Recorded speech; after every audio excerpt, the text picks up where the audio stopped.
जय जय श्री राधे। आज सभी आप भक्तों को एक दिन महाप्रभु जगन्नाथ जी बैठे थे, वो है भगवान के परम भक्त श्री माधवदास जी पहुंचे भीतर, प्रिय है। आप दर्शन कर रहे थे।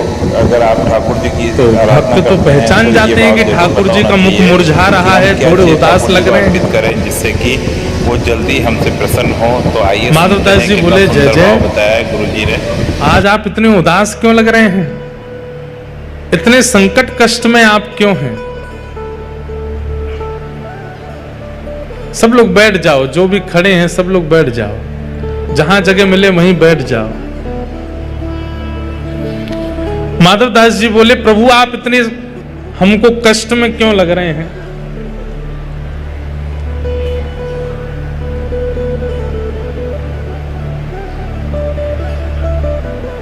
तो जगन्नाथ जी बोले, हमारा मन नहीं लग रहा। बोले, क्यों नहीं लग रहा? बोले, हम पूरी उड़ीसा में विराजमान तो हो गए, खूब बढ़िया चकाचक यहाँ पे पाते हैं दाल भात महाप्रसाद, लेकिन बचपन में जो हम लीला करते थे वो सब यहाँ नहीं कर पा रहे। बोले, क्या नहीं हो रहा? बोले, चोरी नहीं कर पा रहे, हम चोरी करने का मन हो रहा। माधवदास जी बोले, धीरे बोलो, जगन्नाथ बोलते हैं लोग आपको। क्या बोलते हैं? जगन्नाथ। पूरे विश्व की रक्षा करने वाले को जगन्नाथ कहते हैं। नाथ का मतलब रक्षक। और आप जो यहाँ पे ऐसी अभी चोरी वोरी करने की बात कर रहे हो। ठाकुर जी बोले, भले ही हमारा नाम जगन्नाथ हो गया, ऊपर स्वभाव कैसे छूटे? स्वभाव तो वही है हमारा। बहुत मन हो रहा है चोरी करने का। माधवदास जी बोले, तो फिर चले जाइए, क्यों, किसने रोका आपको? कर आओ चोरी। ठाकुर जी बोले, वो भी तो बात है, अकेले आनंद नहीं आता है, एक आध दो लोग हों साथ में तो सुख मिलता है। माधवदास जी बोले, बगल में सुभद्रा जी और ये बलभद्र जी हैं, इनको ले जाओ। बोले, रहने दो, फिर तो ऐसे ठीक है। क्यों? बोले, इनको लेकर के जाऊंगा तो फिर एक तो मुझसे खुद ही नहीं संभाला जाता अपने आप को, इनको क्या संभालूंगा फिर मैं? और बलराम जी हमारे वैसे क्रोधी हैं, चोरी में अगर पकड़े गए तो सीधा सर धड़ से अलग ही कर देंगे, उसका हत्या और हो जाएगी।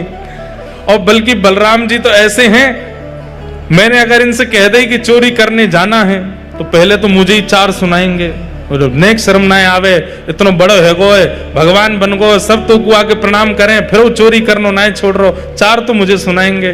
और फिर उसके बाद चोरी करने का मन बना भी दूंगा तो बलभद्र जी बड़ देव हैं, इनको बड़े देवता माना जाता है। ये जगन्नाथ जी यहाँ पे कहते हैं कि जगन्नाथ जी अगर कोई काम पूरा नहीं कर रहे हो तो बलभद्र जी से कह दो, और ऐसा कह के कह दो कि जगन्नाथ जी देख लो हमारी सुन नहीं रहे, हे दाऊ दादा देख लो ये हमारी बात मान नहीं रहे, आपका काम उसी समय हो जाएगा।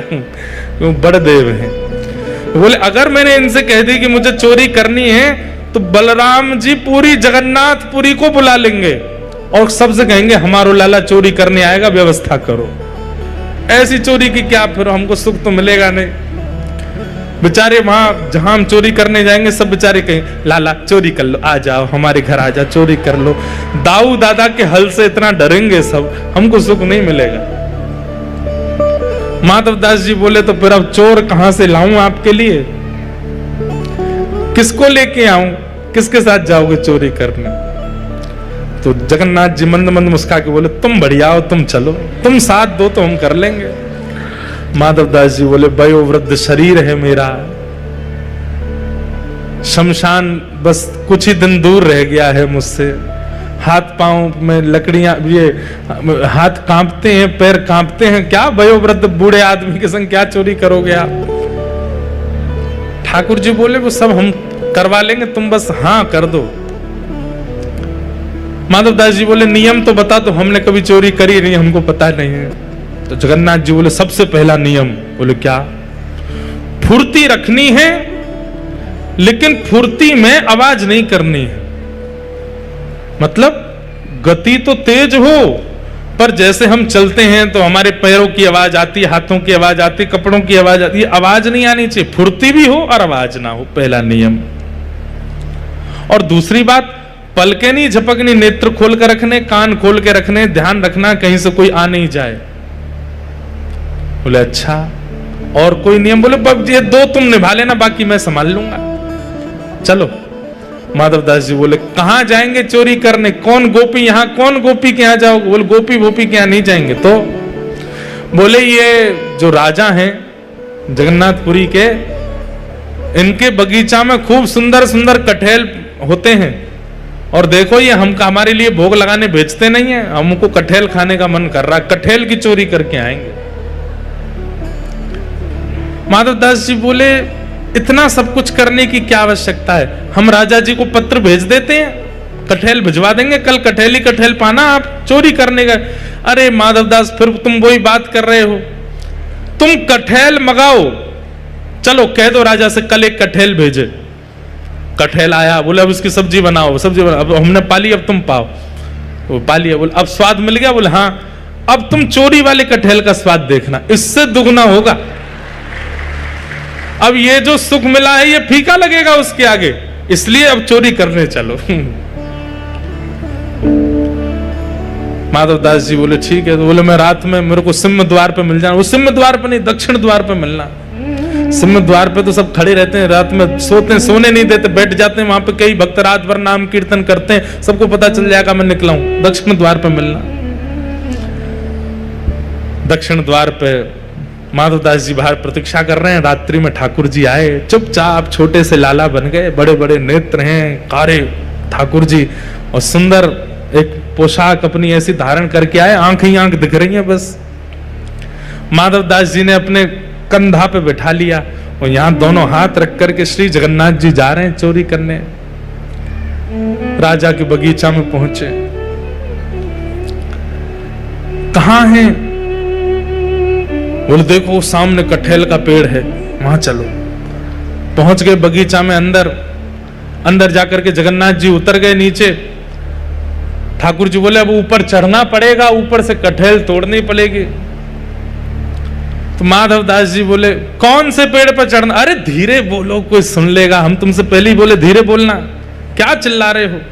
जैसे ही माधवदास जी बोले इतने में कौन से पेड़ पर चढ़ना है, तो बगीचे का मालिक उठ गया। बोले मैं बताता हूं कौन से पर चढ़ना, रुको। डंडा लेकर के आया, कहां हो तुम? अब जगन्नाथ जी मुख बंद करो, माधवदास जी को छुपा में बोले कि इतना तेज क्यों बोलते हो? पहले ही कहा था आवाज नहीं करनी, देखो आ रहा है, ढूंढ रहा है हमको। छुप के खड़े हो गए, बगीचा में घूम के चला गया, वो उसको नहीं मिले। माधवदास जी बोले अब क्या करना है? बोले देखो पेड़ के ऊपर हम दोनों में से कोई एक चढ़ेगा, और नीचे दूसरा ऐसे करके लपकेगा, गिरेगा तो धम आवाज होगी, फिर से आ जाएगा माली। तो माधवदास जी बोले आप तो लाला हो, इतना भारी आपका शरीर है, आप खुद ही धम्म से नहीं गिर जाओ, मैं चढ़ता हूं ऊपर। ठाकुर जी बोले तुम चढ़ो, हम पीताम्बरी करके खड़े, हम ले लेंगे गोद में। ऊपर चढ़ गए माधवदास जी। अब कटहल लेकर के अब माधवदास जी ऊपर से चिल्ला के पूछ रहे कौन सा तू, जे वाला कि वो वाला? ठाकुर जी बोले मरे खड़ो रहे ऊपर ही। इतने में ही बगीचा वाला बोले मैं बताता हूं कौन सा। ठाकुर जी तो वहां से भाज गए। अब ऊपर से माधवदास जी कटहल गिर रहे नीचे, धम्म। अरे ये धम्म आवाज आ रही है, आप लपक नहीं रहे क्या? नीचे माली बोला मैं लपकूंगा, आजा नीचे। माधवदास जी नीचे उतर करके आए बेचारे, ठाकुर जी तो भाज गए वहां से। माधवदास जी जैसे ही निकल करके नीचे आए, माली ने पकड़ करके 2-4 तो डंडा दिए, उनमें हाथ पांव बांध दिए, बोले रुक जाओ तुमको बताते हैं, सुबह होगी। माधवदास जी इधर उधर देख रहे, किसको ढूंढ रहे हो? बोले एक और आए थे साथ में, उनको ढूंढ रहा हूं, हमें तो कोई नहीं दिखा। बोले वो तो अंतर ध्यान हो गए होंगे, वो कहां देखेंगे। ठाकुर जी भाज गए, सीधे मंदिर में जाके खड़े है गए, वो बढ़िया है। दूसरे दिन सुबह हुई, राजा को खबर मिली कि भाई हमारे बगीचा में कोई चोर घुसे थे रात को। सुबह सुबह राजा बगीचा घूमने आता था, तो जैसे ही बगीचा में आया तो देखा माधवदास जी पेड़ से लटके पड़े हैं। राजा उनको गुरु मानता था, तुरंत आकर के अरे गुरुदेव गुरुदेव गुरुदेव, ये कैसी लीला, जल्दी खोलो। इनके मालिक है, इनको नहीं खोलना, ये रात में कटहल चुरा रहे थे यहां से। अरे हमारे गुरुजी हैं, खोलो इनको।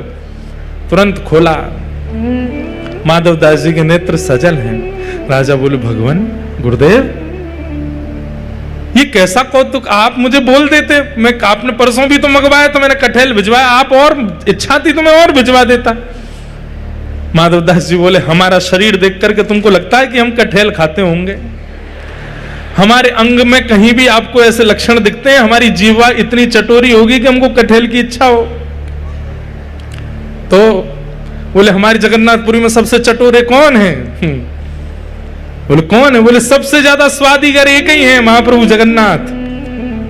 उनकी इच्छा हो रही थी कि भैया बहुत बड़े हैं गए, हमने चोरी नहीं करी, तो चोरी करने के लिए आपके बगीचे में आए थे, कटहल की चुराई करने के लिए हमको ऊपर चढ़ाया, सबरी बात बताई, और बोले वो तो भाग गए, इसने हमको पकड़ लिया। राजा के नेत्र सजल हो गए, चरणों में गिर गए, बोले मैं कितना बड़ा भाग्यशाली हूं, महाप्रभु जगन्नाथ मेरे बगीचे पर चोरी करने आए। और उसी दिन पूरा बगीचा महाप्रभु जगन्नाथ जी के ही नाम कर दिया। बोले अभी महाप्रभु जी का ही है, अभी हमारा नहीं है, अब यहां जो भी सामग्री सब महाप्रभु जी की। माधवदास जी बेचारे स्नान ध्यान करके निकले, समुद्र प्रणाम करने जाते थे रोज भोर में। जैसे ही समुद्र प्रणाम करने गए, सोई दूर देखा कालिया ठाकुर ऐसे ऐसे चलते आ रहे। माधवदास जी बोले बहुत बढ़िया, भाज गए थे रात को? बोले हम तो नहीं भाजे, तुम चिल्ला क्यों रहे थे ऊपर पेड़ पे से? तो बोले तो तुम्हारी इच्छा पूरी हो गई, चोरी करनी है, चोरी करनी है, एक कटहल हाथ नहीं पड़ा आपके।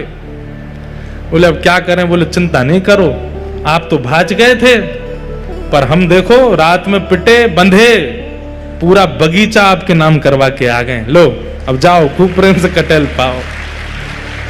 ठाकुर जी बोले माधव मन की मन में ही रह गई। बोले क्या चोरी भाई? नहीं। बोले तुम्हें आज जोड़े हैं, तुम खुद ही देख लेना कब करनी है। तो आज भी जगन्नाथ महाप्रभु की इच्छा पूरी भई नहीं है चोरी करवे की। है कोई अगर तो करो ऐसी व्यवस्था कि कभी महाप्रभु जी आवे और चोरी कर ले जाएं आपके घर से कछु।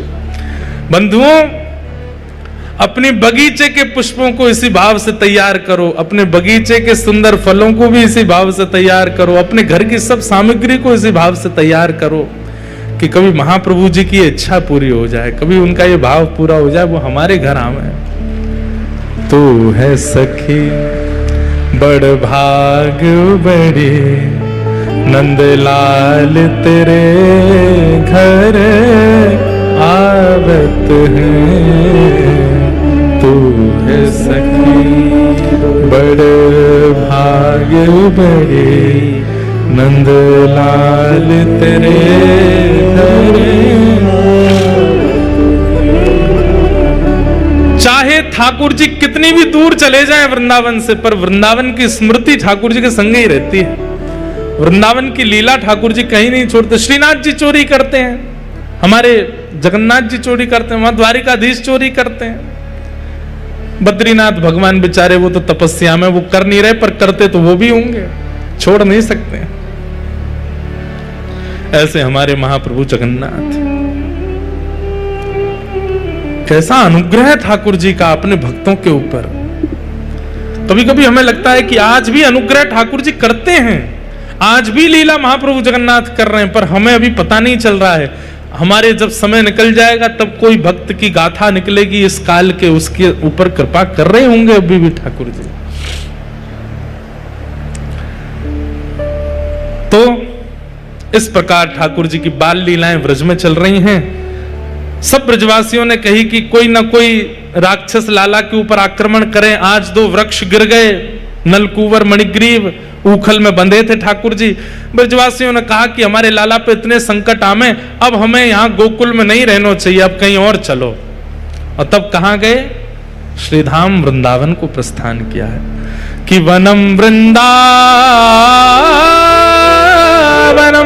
नाम पशव्यं नवकाननम। वृंदावन चलो, वृंदावन चलो, वहां जाकर के विराजेंगे और वहीं रहकर के लाला की सेवा करेंगे। किशोरी जी के हृदय से प्रकट हुआ है वृंदावन, इसीलिए वृंदावन रसामृत पद में गाया, श्यामा हृदय कमल सो प्रगट्यो। और जब किशोरी के हृदय से प्रकट हुआ तो किशोरी जी के हृदय की प्रकट कमल को ठाकुर जी देख करके प्रसन्न हो गए। तो श्याम हृदय को भाए, श्यामा हृदय कमल सो प्रगटो, श्याम हृदय को भाए, वृंदावन प्यारो वृंदावन। ठाकुर जी वृंदावन आकर के अति सुख में हो गए। बहुत प्रिय लगता है ठाकुर जी को वृंदावन। बंधुओं, कोई वृंदावन से अगर जगन्नाथपुरी आता है ना, एक बात कह दें आपको, इस बात को बताने के बाद हम ही वैसे संकट में पड़ जाएंगे, लेकिन फिर भी बता देते हैं। या तो आचार्य के साथ जगन्नाथ जी का दर्शन करो, या किसी ब्रजवासी के साथ ठाकुर जी का दर्शन करो। ब्रजवासी को संग लेकर के महाप्रभु जी का दर्शन करोगे, महाप्रभु जी बड़े प्रसन्न होते हैं। ब्रजवासी को देखने के लिए तो ये किस लिए विराज रहे हैं ऐसे, ये हाथ ऐसे क्यों हैं, मुख ऐसे